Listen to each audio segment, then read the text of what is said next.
ہم نے یوسف کے لیے تدبیر کی، ورنہ بادشاہ کے قانون کے مطابق وہ اپنے بھائی کو لے نہیں سکتے تھے مگر یہ کہ اللہ چاہے۔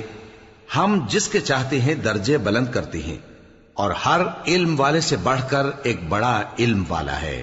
برادران یوسف نے کہا کہ اگر اس نے چوری کی ہو تو کچھ عجب نہیں کہ اس کے ایک بھائی نے بھی پہلے چوری کی تھی، مگر یوسف نے اس بات کو اپنے دل میں مخفی رکھا اور ان پر ظاہر نہ ہونے دیا، یعنی زیر لب کہا کہ تم بڑے برے ہو اور جو تم بیان کرتے ہو اللہ اسے خوب جانتا ہے۔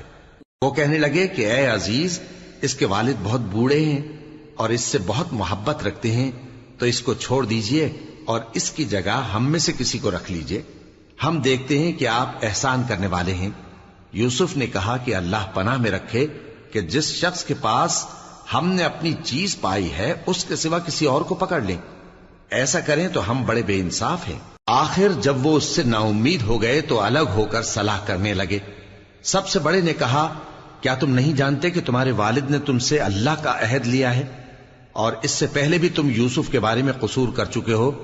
تو جب تک والد صاحب مجھے اجازت نہ دیں میں تو اس جگہ سے ہلنے کا نہیں، یا اللہ میرے لیے کوئی فیصلہ کرے، اور وہ سب سے بہتر فیصلہ کرنے والا ہے۔ تم سب والد صاحب کے پاس واپس جاؤ اور کہو کہ ابا، آپ کے صاحبزادے نے وہاں جا کر چوری کی، اور ہم نے تو اپنی دانست کے مطابق آپ سے اس کے لے آنے کا عہد کیا تھا، مگر ہم غیب کی باتوں کے جاننے اور یاد رکھنے والے تو نہیں تھے، اور جس بستی میں ہم ٹھہرے تھے وہاں سے، یعنی اہل مصر سے، اور جس قافلے میں آئے ہیں اس سے دریافت کر لیجئے، اور ہم اس بیان میں بالکل سچے ہیں۔ جب انہوں نے یہ بات یعقوب سے آ کر کہی تو انہوں نے کہا کہ حقیقت یوں نہیں ہے، بلکہ یہ بات تم نے اپنے دل سے بنا لی ہے، تو صبر ہی بہتر ہے۔ عجب نہیں کہ اللہ ان سب کو میرے پاس لے آئے، بے شک وہ علم والا ہے، حکمت والا ہے۔ اور ان کے پاس سے چلے گئے اور کہنے لگے کہ ہائے افسوس یوسف پر، ہائے افسوس، اور رنج و الم میں ان کی آنکھیں سفید ہو گئیں اور ان کا دل غم سے بھر رہا تھا۔ بیٹے کہنے لگے کہ واللہ آپ تو یوسف کو اسی طرح یاد ہی کرتے رہیں گے یہاں تک کہ آپ گھل جائیں گے یا جان ہی دے دیں گے۔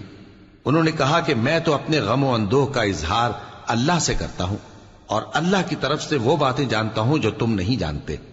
اے بیٹو، یوں کرو کہ ایک دفعہ پھر جاؤ اور یوسف اور اس کے بھائی کو تلاش کرو، اور اللہ کی رحمت سے نا امید نہ ہونا کہ اللہ کی رحمت سے تو کافر لوگ ہی نا امید ہوا کرتے ہیں۔ پھر جب وہ یوسف کے پاس گئے تو کہنے لگے کہ اے عزیز، ہمیں اور ہمارے اہل و عیال کو بڑی تکلیف ہو رہی ہے، اور ہم یہ تھوڑا سا سرمایہ لائے ہیں، آپ ہمیں اس کے عوض پورا غلہ دے دیجئے اور ہم پر خیرات کیجئے کہ اللہ خیرات کرنے والوں کو ثواب دیتا ہے۔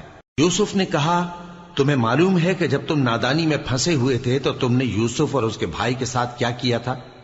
وہ بولے، کیا واقعی تم ہی یوسف ہو؟ انہوں نے کہا، ہاں میں یوسف ہوں، اور بن یامین کی طرف اشارہ کر کے کہنے لگے، یہ میرا بھائی ہے، اللہ نے ہم پر بڑا احسان کیا ہے۔ جو شخص اللہ سے ڈرتا اور صبر کرتا ہے تو اللہ نیکوکاروں کا اجر ضائع نہیں کرتا۔ وہ بولے، اللہ کی قسم، اللہ نے تم کو ہم پر فضیلت بخشی ہے اور بے شک ہم خطاکار تھے۔ یوسف نے کہا کہ آج کے دن تم پر کوئی ملامت نہیں، اللہ تم کو معاف کرے، اور وہ سب سے بڑھ کر رحم کرنے والا ہے۔ یہ میرا کرتا لے جاؤ، پھر اسے والد صاحب کے منہ پر ڈال دینا تو وہ بینا ہو جائیں گے، اور اپنے تمام اہل و عیال کو میرے پاس لے آؤ۔ اور جب قافلہ مصر سے روانہ ہوا تو ان کے والد کہنے لگے کہ اگر مجھ کو یہ نہ کہو کہ بوڑھا بہک گیا ہے تو مجھے تو یوسف کی بو آ رہی ہے۔ وہ بولے کہ واللہ آپ اسی قدیم غلطی میں مبتلا ہیں۔ مگر جب خوشخبری دینے والا آپ پہنچا تو اس نے کرتا ان کے منہ پر ڈال دیا، سو وہ بینا ہو گئے، اور بیٹوں سے کہنے لگے، کیا میں نے تم سے نہیں کہا تھا کہ میں اللہ کی طرف سے وہ باتیں جانتا ہوں جو تم نہیں جانتے؟ بیٹوں نے کہا کہ ابا، ہمارے لیے ہمارے گناہ کی مغفرت مانگیے، بے شک ہم خطاکار تھے۔ فرمایا، میں اپنے پروردگار سے تمہارے لیے بخشش مانگوں گا، بے شک وہ بخشنے والا ہے، مہربان ہے۔